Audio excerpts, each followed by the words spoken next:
Greetings, friend. This is video 1 of a 3-part tutorial series on Sudoku coloring. I'm going to cover some ground that you've not ever seen on YouTube before. In this video, I'll show you how to apply the 2 rules of simple coloring to solve difficult Sudoku puzzles. Not only that, I'll also tell you later on in the video what keeps me from using this strategy more often in my videos. Puzzle and video links for my examples are in the description below, and with that, it's solving time. For my first example, this puzzle is from the website Thonky, and it's talking about simple coloring and the definitions of it. There's a link below in the description. What is simple coloring? Well, it's a single candidate Sudoku strategy where you color alternating values of a conjugate chain in order to solve cells or make eliminations. It's a lot simpler than what that sounds like. So let's kind of break it down a bit. Conjugate pair means that any candidate that appears exactly twice in a Sudoku house. So a house is a row, column, or a block. So for example, let's look and highlight the ones here. All right.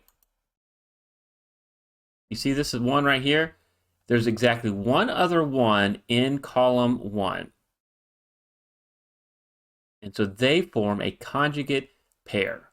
Sometimes we can refer to conjugate pairs as any cell that has exactly 2 values, but that's not what we need for simple coloring. Simple coloring is only single candidates. So now we're just going to focus on the ones. Okay, rule 1 of simple coloring. If you have 2 candidates in the chain, they belong to the same house, and they have the same color, then that color cannot be the solution to the cells.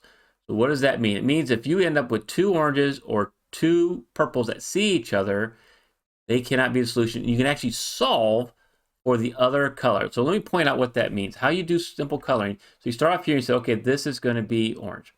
And so you alternate in the conjugate pair and go, okay, this is going to be purple. So we know that either all the cells are going to be, all the orange cells are going to be 1s, or all the purples are going to be 1s. So now we want to alternate again. And so now every conjugate pair that sees this purple one, we want to color orange. So we go back to orange and go, okay, there's only one other one here in the block. There's only one other one here in the row. Okay, so those become orange. And now you go from here and go, okay, now look for any conjugate pair and color those purple. So in this block or in this row, you can see that's a purple. And if you come up here, that's going to be a purple. All right, we're not coloring these 2 across the row because since there's 3 ones across row 1, you don't color those. You only go for the conjugate pairs, and you kind of grow from there. So now from here, like we wouldn't go up here and mark going this way, but you can swap over to orange. And since there's a conjugate pair across the row, we can make this orange. And since there's only one other one up column 6, we can color that orange. So now we've run into, and you can hopefully see what it means by using the first rule of simple coloring. So you want to look and go, okay, well, if I notice across row 1, we have 2 cells that are orange. And then also here in block 2 and in column, happens also be in column 4, 2 cells are orange. So what that means is if this was a 1, this would not be a 1, this would be a 1. This would not be a 1, this would be a 1. This would not be a 1, this would be a 1. And that can't happen. You can't have 2 1s in the same row, column, or block. That would break the puzzle. So we know immediately what we can do is we can solve all of the purple cells for a 1. So you know this has to be a 1, this has to be a 1, and this has to be a 1. And then you have to know there's only one other 1 left, so we can actually solve that cell right there for a 1. So when simple coloring works really well, you solve multiple cells at the same time, and that's really cool. Now, I said at the beginning, I'm going to explain to you why I don't use this very often. In fact, you might also notice I'm not in Sudoku Pad. The link to this puzzle will be in Sudoku Pad, and you can go solve it using traditional means. In fact, at this very point in the puzzle, there is a pretty cool advanced strategy you can use to make a solve like this, but you're not going to be able to solve all the cells right away. If you see what that strategy is, put it in the comments, and while you're at it, subscribe to Smart Hobbies if you want to solve more Sudoku using coloring. I'm going to review a third limitation of using coloring and why I don't use it more after my next example. So let's move on to the next example covering rule 2. For our second example, this is the puzzle Air by Florian Wortmann. It's a wonderful handmade classic from my Friday featured setters. If you want to receive exclusive puzzle packs from setters like this, check out the pin comment below on how you can join the Smarty Party. All right, I told you there's 2 rules of simple coloring. The first rule, if you get the same color twice in a house, that's not the solution. We know one of those colors in that chain has to be the solution to the puzzle. Well, simple coloring rule 2 focuses on eliminations. Any candidate that sees both colors of a coloring chain can be eliminated. And so how does that work? Well, let's look at the ones again in this puzzle. And if we start out our coloring, first we want to look for a conjugate pair of ones. Okay, this is a 1 and it only has one other 1 in column 1, so we can alternate and go, okay, this has to be a 1, and then there's only one other 1 here in block 7, so we can put this orange, and there's only one other 1 here across row 9, so we can make that purple. Okay, what you might notice is there's an orange 1 right here, and there's a purple 1 right here. Well, they both see this cell right there. All right, and since they both see that cell, we don't know if the orange 1 is the correct one or the purple, but we know one of those has to be a 1. And since one of those has to be 1, you can eliminate a 1 from this cell right here. All right, that's what the second rule of coloring means. This also happens to be a 2-string kite. It's the simplest form of this chain, only 4 cells. Okay, but it's very important.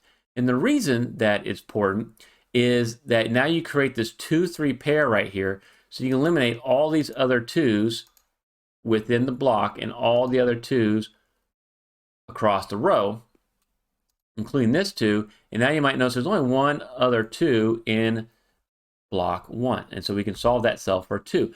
Very important. But I'll tell you the other limitation you have here with this coloring is that you only limited to doing conjugate pairs. So if you don't have a conjugate pair, if it's not 2, you can't do the coloring. So you can't go over here and focus on any of these cells that have, any of these houses that have 3 or more of that candidate. So it's some limitations on when you can actually apply coloring. But in this instance, it leads to a nice little elimination right here that leads to a solve here in block 1. All right, stick around. The third example is the best, okay? So let's move on to that third example.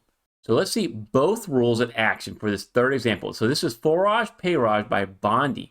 I wanted to show you how to solve the rest of this puzzle using rules 1 and 2 of simple coloring. I actually used a different strategy in the original video, and you can check that out after this. Okay, let's look at the 4s. All right, you might notice there's a lot of conjugate pairs going on here. So let's start coloring. This is a great way to show you how the coloring works. So we can start right here with this 4. We can't color those 4s because there's 2 other 4s in the block, 2 other 4s in the row. But there's only one other 4 down here in column. So we can solve that for 4. Now we look and we see that we can put we have a conjugate pair here in the block and over here in the row. So we can do that, and we can do that. All right, now we also have, this orange sees this cell, and this orange sees this cell, and this cell. So now we can go back to our purples and go, okay, that is a purple, that's a purple, and that is a purple. Nice. And now let's go back to our orange, and you see here, because of this purple, that's an alternating. Because of this purple, that's an alternating. Because of this purple, that is another alternating. Can't put any more up here, but we're not done down here yet, right? All right, you might notice we still have one other purple we can put. Okay, we can put a purple right there. Now, hopefully you see that we can apply one of the rules right now to make an elimination. Do you see what it is? Okay, congratulations if you spot it. You are really understanding how simple coloring works. This is actually rule 2. So if you see 2 alternating, that candidate that sees both colors, you can eliminate that candidate. So you notice there's one orange cell up here, there's a purple right here, and so this cell right here sees both the orange and the purple. So we can eliminate a 4 from this cell right here, and now you can solve that for an 8. And that is great for us. So let's get rid of this color, and once you solve that for an 8, now we can change and actually continue our coloring. All right, one thing we can do here is we can actually finish the coloring down here. I think I kind of missed that. You can do that cell, and you can do this cell right here, and you can do this cell right here. Okay, what does that mean for us? Now, hopefully you see we have multiple orange cells that see each other. So that's rule one. All right, whenever you see the same color, that means it cannot be the solution. So we know the other color has to be the solution. This is wonderful stuff. I love how you can apply it to this difficult puzzle and make it easy. So now we know all the purple cans we can solve immediately for a 4. So what you do is you go right here, we go, that's a 4, that's a 4, that's a 4, that's a 4, and that's a 4. And look at that, how much damage we did to this puzzle. And then you know there's only 1 4 left here. You can solve that. Only 1 4 left here in block 1 and 1 4 left here. And you see it's right down to mostly single can strategies to the remaining part of the puzzle. I wanted to show you that to show you how powerful simple coloring can be in solving a difficult puzzle like this. But you will not fully understand Sudoku coloring until you check out part 2 on multi-coloring. If you're watching this before part 2 is released, enjoy this video that YouTube picked out and thought you would like instead. Thank you, setters, for these wonderful puzzles, and thank you so much for watching.